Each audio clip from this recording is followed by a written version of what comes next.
जन्म जन्मांतरों के पूर्व कर्मों के फलस्वरूप कठिन समय सबके जीवन में कभी न कभी आता ही है। ये सभी का अनुभव है। ऐसे में विश्वास नष्ट न होने दें, बल्कि हम आत्म तत्व को और मजबूती से पकड़ कर रखें।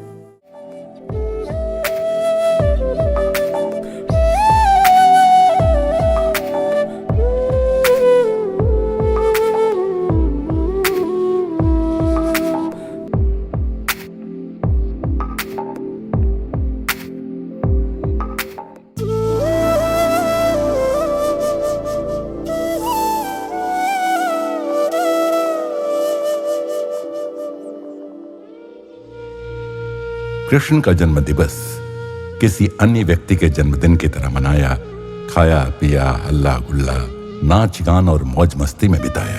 तो अलग क्या हुआ? उत्सव मनाएं, किंतु कुछ इस तरह कि अपने को उनके थोड़ा और समीप, थोड़ा और अंतरंग पाएं।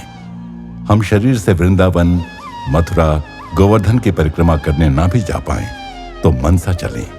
हींग लगे ना फिटकरी, रंग भी चोखा। मन ही मन उसके घर आंगन में झाड़ू लगाएं, कहें मैं तुम्हारी चाकर हुई सांवरे, मेरा भाव नैवेद्य स्वीकारो। उसे झूला झुलाकर लाड़ लड़ाएं। ब्रज की उन गलियों को देख भाव विह्वल हो उठें कि कभी मेरा सांवरा यहां होली खेला होगा। ये गोवर्धन कौन जाने, कोई गोप ग्वाल हो जो कृष्ण के जाने का दुख सह न पाया और उसे जाते देख स्तब्ध खड़ा रह गया। युग बीते पर वो हिला नहीं, मिट्टी की परतें जम गईं और वो पर्वत रूप हो गया। ये पेड़ पौधे गोपियां होंगी जो आज भी कृष्ण के संग रहना चाहती हैं।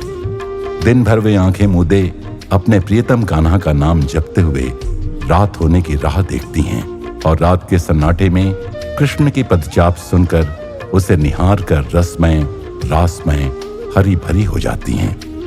कृष्ण ने कहा था, मैं वृंदावन छोड़कर कहीं नहीं जाऊंगा। क्यों न अपने मन को वृंदावन बना लूं, उनके पथ पर फूल बिछा दूं। जे शाम न आया कोई पैगाम आएगा। ऐसा भक्ति भाव हो तो जब जहां चाहें वहीं वृंदावन, तभी कृष्ण जन्म।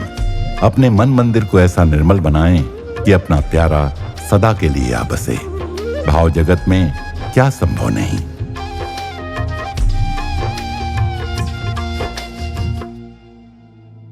प्रेम स्वरूप और आत्म स्वरूप आप सबको नमस्कार। ജന്മജന്മാന്തരങ്ങളിലെ കർമ്മങ്ങളുടെ ഫലമായി ഉണ്ടാകുന്ന നഷ്ടപ്പാടുകളും ചീത്ത സമയങ്ങളും ആരുടെയും ജീവിതത്തിൽ കടന്നു വരും. അപ്പൊ നമ്മുടെ വിശ്വാസം നഷ്ടപ്പെടുത്തുകയല്ല വേണ്ടത്, മറിച്ച് ഒന്നുകൂടി ആ ആത്മത്തെ മുറുകെ പിടിക്കുകയാണ് വേണ്ടത്. कृष्ण शब्द का अर्थ है आकर्षित करने वाला, आनंद देने वाला। कंस की काल कोठरी में जन्म लेने से लेकर तिरोधान होने तक उनके सभी कर्म आकर्षक थे।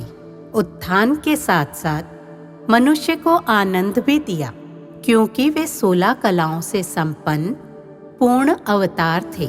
सर्वज्ञ, सर्वनियंता, सत्यनिष्ठ, न्यायवादी, नीतिवादी, निरपेक्ष, निस्संग, तपसी, उदार, अजय, सुंदर, दयालु, साहसी, क्षमाशील, नर्तक, संगीतज्ञ, सब कलाओं से संपन्न। मोर पंख के वैभव, बांसुरी के मधुर गीत व तुलसी सा पवित्र था उनका जीवन।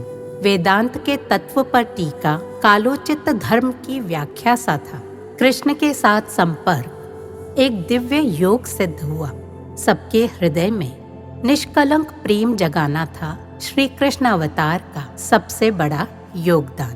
उनकी बांसुरी की धुनों से आकर्षित होकर मनुष्य और पशु ही नहीं, सर्व चराचर मानो डोर से बंधे खींचते चले गए। प्रेम में उनका अहंकार नष्ट हो गया। बांसुरी की तरह खोखला होने पर उत्पन्न ओंकार स्वर ही उनका वेणुनाद है। एक दुराचारी में भी यदि निष्कलंक भक्ति जाग जाए तो उसे धर्मात्मा बनते देर नहीं लगती। ऐसा व्यक्ति शाश्वत शांति को प्राप्त होगा, ये भगवान का वचन है। अम्मा को एक कहानी याद आई। एक पहाड़ी क्षेत्र में एक परिवार रहता था। पति को स्ट्रोक हो गया था। पत्नी उसकी देखभाल करती थी। गिरने से पत्नी की रीढ़ की हड्डी टूट गई, चल ही न पाई। 7 और 5 साल के 2 छोटे छोटे बच्चे। माँ ने बचे खुचे पैसे देकर उन्हें किराने का कुछ सामान लाने के लिए भेजा। किराने की दुकान पहाड़ के दूसरी ओर थी। माँ ने उन्हें पहाड़ के उतार चढ़ाव, घुमावदार रास्ते आदि बताए ताकि वे भटक न जाएं। दुकान से सामान खरीद कर वापस चले तो एक चोर ने उन्हें धमकाया, चाकू दिखाकर, निकालो सब। बच्चे भागे और एक छोटी सी गुफा में जा छिपे तो चोर भी अंदर। बच्चे आंखें बंद करके माँ की सिखाई प्रार्थना करने लगे। आंखें बंद करके ईश्वर से प्रार्थना कर रहे थे। चोर छोटा था जब उसकी माँ गुजरी और पिता ने दूसरी शादी की। सौतेली माँ के दुर्व्यवहार से तंग आकर वो बचपन में ही घर छोड़ गया और चोर बन गया। ये बच्चे भी वही प्रार्थना कर रहे थे जो चोर की माँ ने भी उसे बचपन में सिखाई थी, जिसे सुनकर चोर को अपनी माँ याद आ गई। बचपन में ही माँ की सिखाई हुई प्रार्थना भी याद आ गई। प्रार्थना के शब्दों में ईश्वर से विनती थी कि हम अपशब्द, झूठ ना बोलें, कभी चोरी ना करें, ईश्वर की कृपा बनी रहे। ये याद करके चोर बैठकर रोने लगा। पश्चाताप हुआ तो उसने बच्चों के हाथ से चावल आदि के भारी थैले ले लिए। अपने पास जितने पैसे थे सब उन्हें दे दिए और उन्हें सुरक्षित घर पहुंचाने गया। बच्चों के माँ बाप को असहाय पड़े देख उनकी सेवा करने लगा।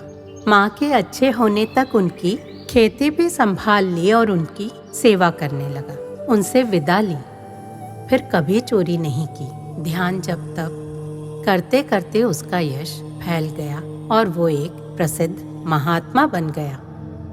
इस डाकू की कहानी हमें भक्ति की शक्ति का परिचय देती है। ईश्वर आराधन और स्मरण से हमारे जीवन में अच्छाई आएगी। आंतरिक और बाहरी कठिनाइयों की तीव्रता कम होगी। बाहर प्रचंड गर्मी हो पर साथ हवा भी चले तो हमें अधिक गर्मी नहीं लगती। भक्ति का प्रभाव भी ऐसा है। जन्म जन्मांतरों के पूर्व कर्मों के फलस्वरूप कठिन समय सबके जीवन में कभी न कभी आता ही है। ये सभी का अनुभव है। ऐसे में विश्वास नष्ट न होने दें, बल्कि हम आत्म तत्व को और मजबूती से पकड़ कर रखें। महात्माओं को भी कष्ट झेलने पड़े हैं पर वे हिम्मत नहीं हारे। उन्हें भी कैंसर हुआ, कई रोग हुए, पर मन कभी विचलित नहीं हुआ। कदाचित दूसरों के प्रारब्ध अपने ऊपर लेने के कारण हुआ हो या स्वेच्छा से परीक्षा के लिए भी संभव है। जीवन लॉज में रहने जैसा हो, चेक इन करते समय भी खुश, चेकआउट के समय भी निश्चिंत। लॉज अपना तो है नहीं। Happy check in checkout. Jeevan lodge जैसा है, शरीर एक लॉज है, खाली करना पड़ेगा। परीक्षा हॉल में बैठने जैसा, हर पल अमूल्य। मानो कैमरामैन कैमरे में वीडियो बना रहा हो, भले ही वो भीड़ की धक्का मुक्की में हो, हाथ स्थिर है। जानता है जरा भी हाथ हिला तो सारी फुटेज गड़बड़ा जाएगी। वो लड़खड़ा जाए या गिर जाए तब भी उसका हाथ स्थिर रहेगा।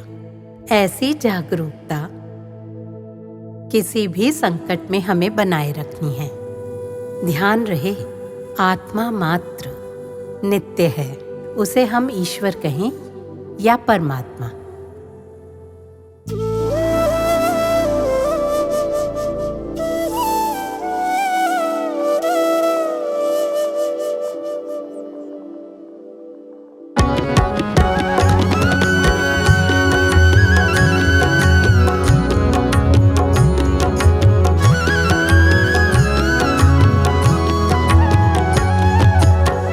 गोपाल नाचू नाचू गोकुल बाल।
ब्रह्मस्थानम मंदिरों को मंदिर पूजा के क्षेत्र में एक नए युग की शुरुआत माना जा सकता है।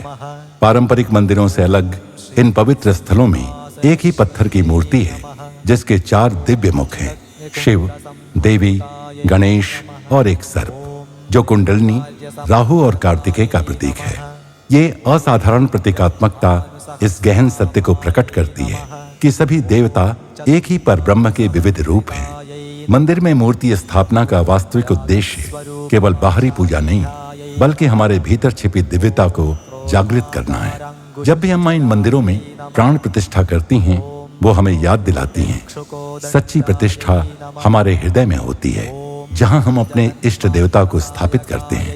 इन मंदिरों में आने वाले भक्त न केवल ग्रहों के प्रभाव से राहत पाते हैं, बल्कि विशेष रूप से प्रशिक्षित ब्रह्मचारियों द्वारा की गई पूजा और अपनी आध्यात्मिक साधनाओं के माध्यम से आंतरिक शुद्धि का अनुभव भी करते हैं। मंत्र जप, ध्यान और अम्मा के दिव्य प्रवचनों में डूबकर वे जीवन की चुनौतियों को सहन करने की शक्ति, मानसिक शांति और सबसे महत्वपूर्ण इस पवित्र सत्य का अनुभव प्राप्त करते हैं कि भगवान कहीं बाहर नहीं है, वो हमारे भीतर ही निवास करते हैं।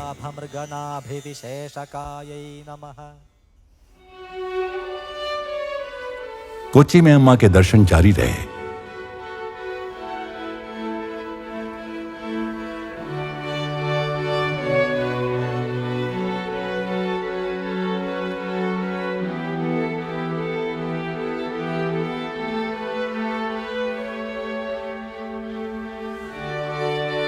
ബാബ അറ്റോമിക് റിസർച്ച് സെന്ററിൽ വർക്ക് ചെയ്യുന്ന ഒരു സയന്റിസ്റ്റ് എന്തുകൊണ്ടാണ് 4ാം ക്ലാസ് വരെ പഠിച്ച അമ്മയെ ഗുരുവായി സ്വീകരിച്ച് സന്യാസം തിരഞ്ഞെടുത്തത് എന്നറിയാൻ ഭയങ്കര ഒരു ക്യൂരിയോസിറ്റി ഉണ്ടായിരുന്നു। जब मुझे पता चला कि बाबा एटॉमिक सेंटर के एक वैज्ञानिक ने अम्मा को, जिन्होंने मुश्किल से 4वीं कक्षा तक पढ़ाई की थी, अपना गुरु मान लिया था और संन्यास भी ले लिया, तो मेरे मन में एक जिज्ञासा जागी, क्यों?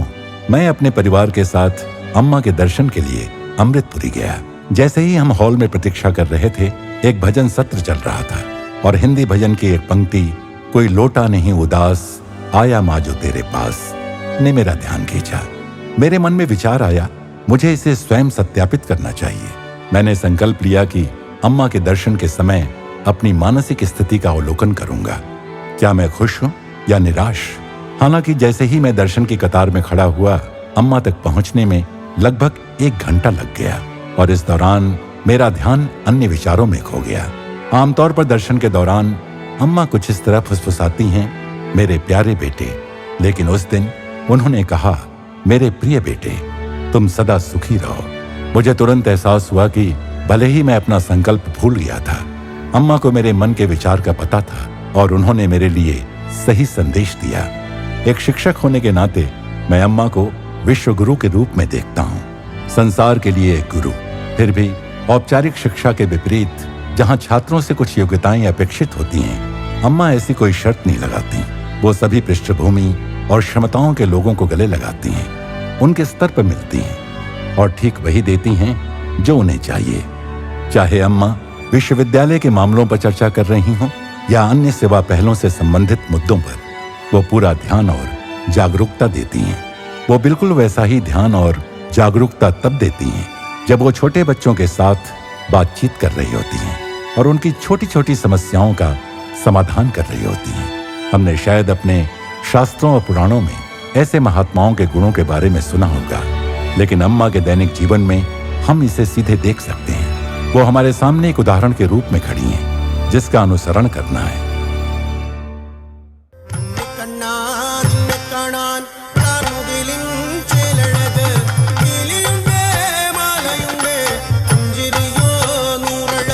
भक्तों ने अम्मा को भेंट के रूप में पारंपरिक तिरुवातिरा नृत्य प्रस्तुत किया।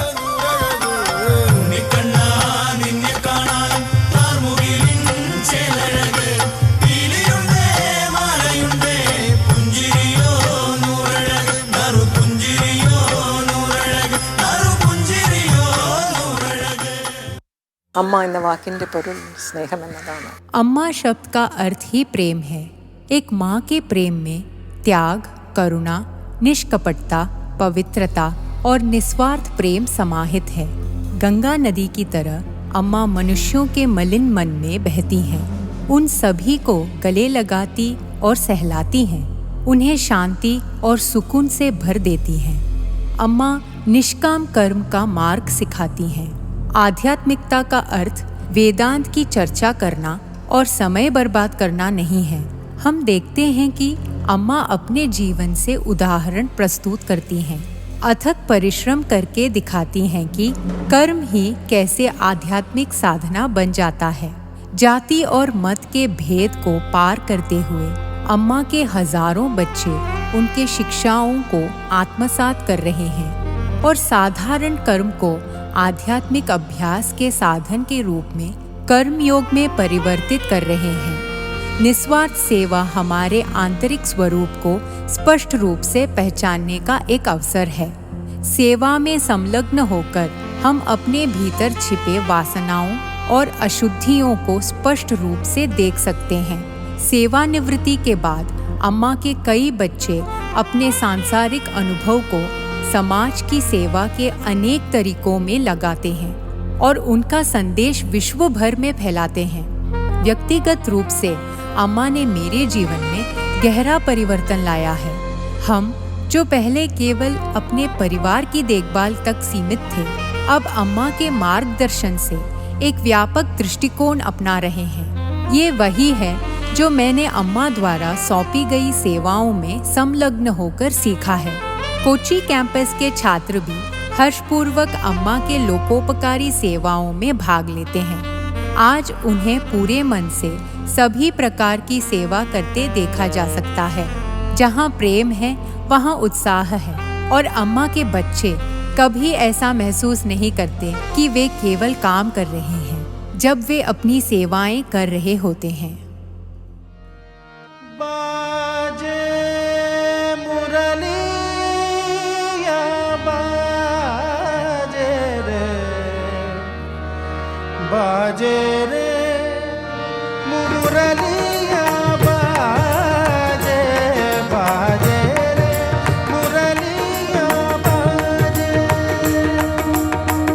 अधर धरे मोहन मुरली पर, अधर धरे मोहन मुरली पर, हाथ में रोरी बाजे, बाजे मुरलिया बाजे, बाजे रे मुरलिया बाजे, बाजे रे। दर्शन खत्म होते होते रात बीत चुकी थी।